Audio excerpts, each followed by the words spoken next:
क्या कभी सोचा है कि एक औसत इंसान दिन में 2600 से ज्यादा बार अपने फोन को छूता है? ये सिर्फ एक आदत नहीं है। नहीं, ये हमारे दिमाग की पूरी वायरिंग को, उसके काम करने के तरीके को बदल रहा है।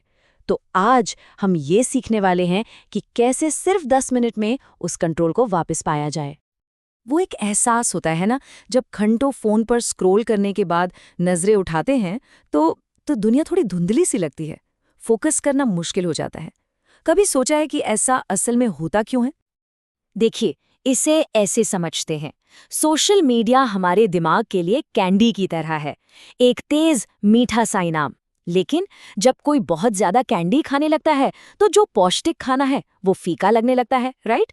ठीक वैसे ही जब दिमाग को सोशल मीडिया के इन तेज डोपामाइन हिट्स की आदत पड़ जाती है तो असल जिंदगी के जरूरी कामों से मिलने वाला डोपामिन वो नाकाफी सा लगता है। लेकिन यहाँ एक अच्छी खबर है, इस चक्र को तोड़ा जा सकता है। और पता है क्या? इसमें सिर्फ 10 मिनट लगते हैं। जी हाँ, एक विज्ञान पर आधारित प्रोटोकॉल है जो हमारे दिमाग को रीसेट कर सकता है। तो चलिए देखते हैं कि ये आखिर काम कैसे करता है। तो आज का सफर कुछ ऐसा रहेगा। पहले हम समस्या की जड़ को समझेंगे, फिर एक एक करके 4 आसान से चरणों से गुजरेंगे और आखिर में देखेंगे कि एक रिकैलिब्रेटेड दिमाग कैसा महसूस करता है। अच्छा, तो हमारे दिमाग के अंदर असल में चल क्या रहा है? ये सारा खेल एक न्यूरोट्रांसमीटर का है जिसका नाम है डोपामाइन। ये ना एक दुष्चक्र की तरह है। हर लाइक, हर शेयर, हर नई पोस्ट डोपामाइन का एक छोटा सा धमाका। समय के साथ दिमाग को वही खुशी महसूस करने के लिए और ज्यादा उत्तेजना चाहिए होती है। नतीजा, जो सामान्य काम है, रोजमर्रा के काम, जैसे कोई किताब पढ़ना हो या अपना काम निपटाना हो, वो एकदम उबाऊ लगने लगते हैं। तो सवाल ये है कि इस शक्तिशाली चक्र को तोड़ा कैसे जाए? पहला कदम, हाँ थोड़ा सख्त लग सकता है, लेकिन ये सबसे जरूरी है। हमें इसे पूरी तरह से काटना होगा। अब सिर्फ विल पावर या इच्छा शक्ति पर भरोसा करना काफी क्यों नहीं है? क्योंकि हमारा दिमाग ना एक क्लिक करो और इनाम पाओ वाले लूप में फंस गया है। एक आदत बन गई है जहां एक एक्शन, मतलब क्लिक करना, तुरंत एक इनाम की तरफ ले जाता है। इस पैटर्न को तोड़ने के लिए हमें शारीरिक रूप से उस सर्किट को बीच में ही रोकना होगा। तो पहले 2 मिनटों में ये 2 काम करने हैं। पहला, फोन को शारीरिक रूप से हटा दें, उसे दूसरे कमरे में रख दें, किसी दराज में बंद कर दें। सीधी सी बात है, नजर से दूर, दिमाग से दूर। दूसरा, फोन को ग्रे स्केल मोड पर डाल दें। इससे वो सारे चटकीले रंग हट जाते हैं जो हमारे दिमाग को आकर्षित करते हैं और फोन तुरंत कम दिलचस्प लगने लगता है।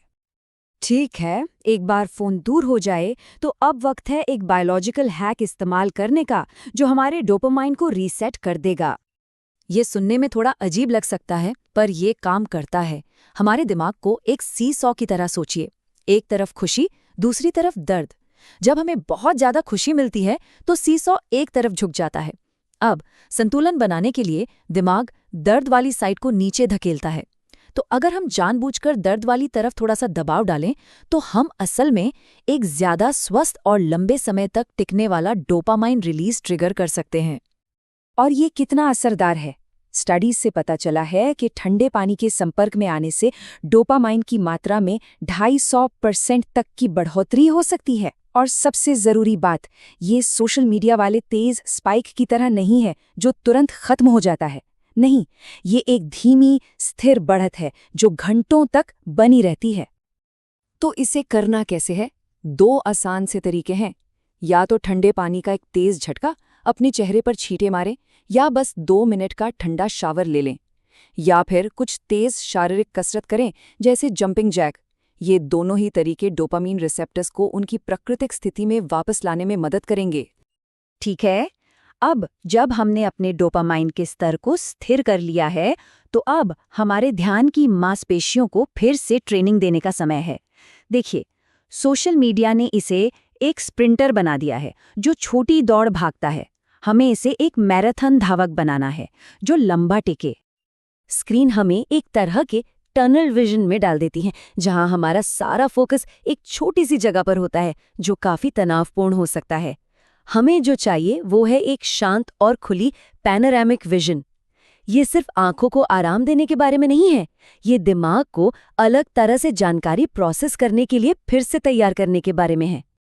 इसे करने के लिए 2 बहुत ही सरल अभ्यास हैं। पहला, 3 मिनट के लिए अपनी आंखें बंद करें और बस अपने शरीर पर ध्यान केंद्रित करें, अपनी सांस पर, कुर्सी के साथ अपने संपर्क पर। इससे बाहरी शोर कम होता है। दूसरा, किसी खिड़की से बाहर देखें और अपनी नज़रों को पूरे आसमान में फैलने दें, बिना किसी एक चीज पर टिके।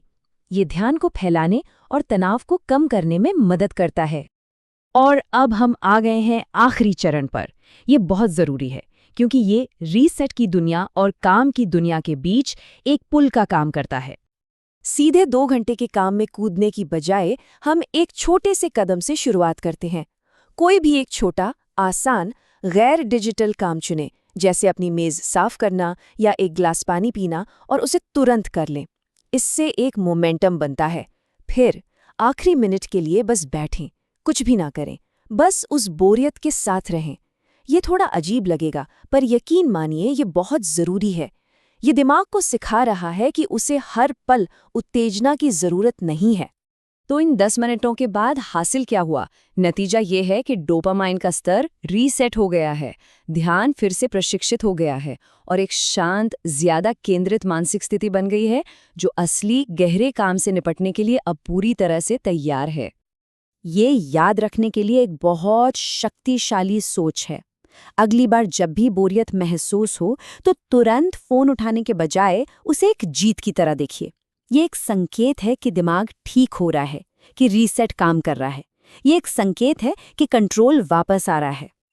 तो मैं इस विश्लेषण को इसी सवाल के साथ खत्म करना चाहूंगा, जब दिमाग की ये धुंध छट जाएगी और फोकस वापस आ जाएगा, तो क्या कुछ हासिल किया जा सकता है? संभावनाएं अनंत है।